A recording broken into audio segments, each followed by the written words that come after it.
I'm Kent Michaels, and behind us, we have a wild live bait fisherman. I'm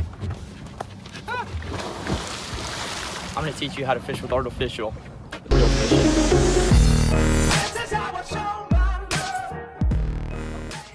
Soft plastic fishing lures come in many different shapes, sizes, and are available in a wide variety of colors. However, I've learned more or less what works and what doesn't while fishing here in Florida. I'm going to teach you how to fish a worm, crawfish, baitfish, and bug imitation, which are all great Florida bass lures.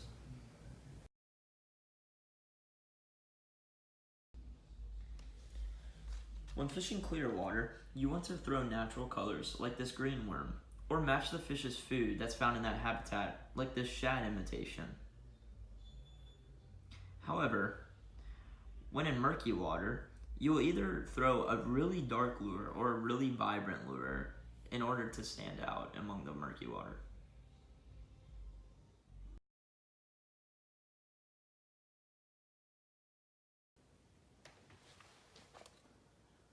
One of my favorite things to do while fishing is to drift about 20 yards from the bank and cast near land so that the lure's retrieval draws the bass out of the shallows.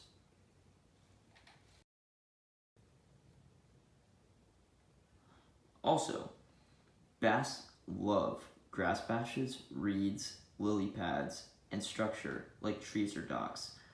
All of these are excellent places to cast these lures in Florida.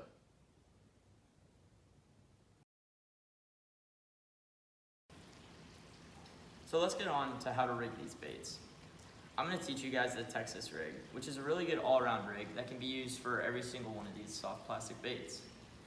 So to begin with,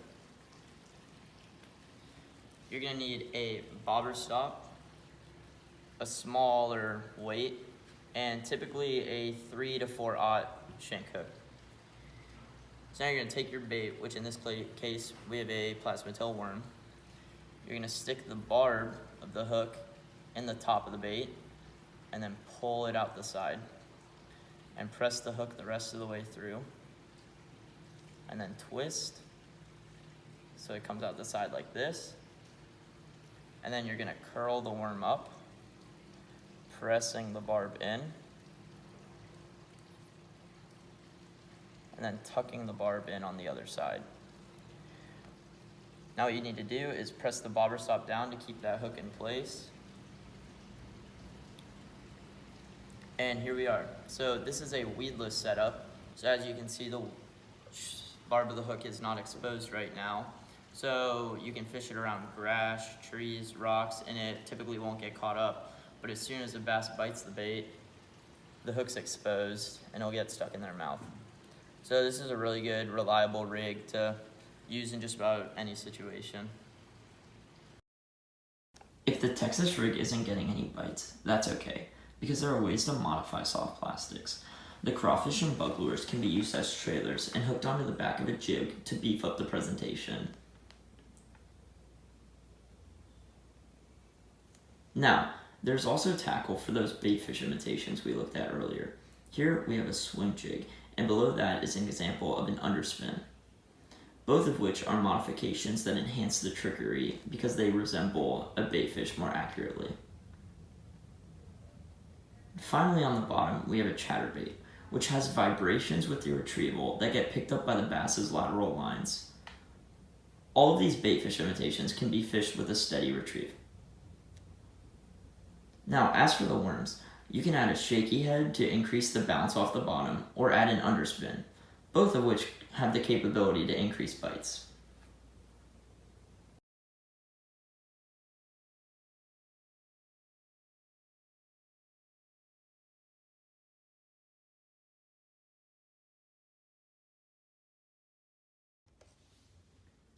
Here I am rigging up a soft plastic paddle tail swim bait.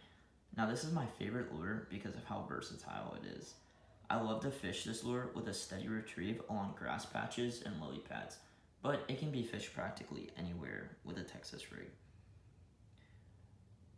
I like to do a steady retrieval because, as you can see in the underwater footage, the paddle tail has so much action and mimics a fish precisely, so the bass are automatically attracted to it. Another one of my favorite bait fish imitations is a soft plastic jerk bait. This lure is fished by a couple of twitches, then a pause. What this does is makes the spastic motion, which resembles a fleeing or injured bait fish, also known as a bass's favorite snack.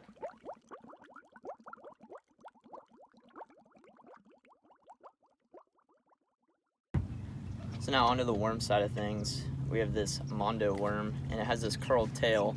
So what this does, it has this twirl action in the water.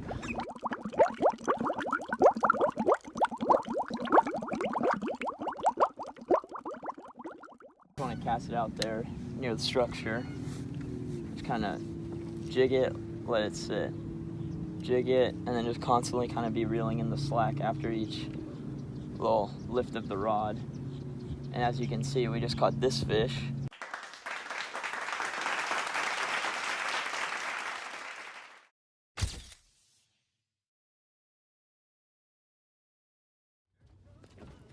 Just caught this little guy, just the same thing, just out here in the cover, just kind of bouncing that worm up and down, triggering the reaction bite.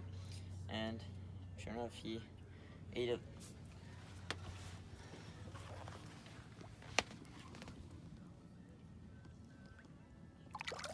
There he goes. Now finally, when it comes to fishing the crawfish, I like to let the lure sink for a bit and then jig it up a little bit, kind of similar to the worm, and then the tails kind of do all the work. Here's an example of a fish I caught while we were fishing on the craw with this same method. Little, but still a bass.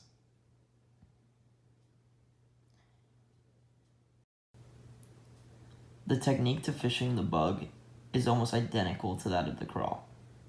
Here in the video, you can see my slight jig of the rod, which is just enough to trigger the appendages to move.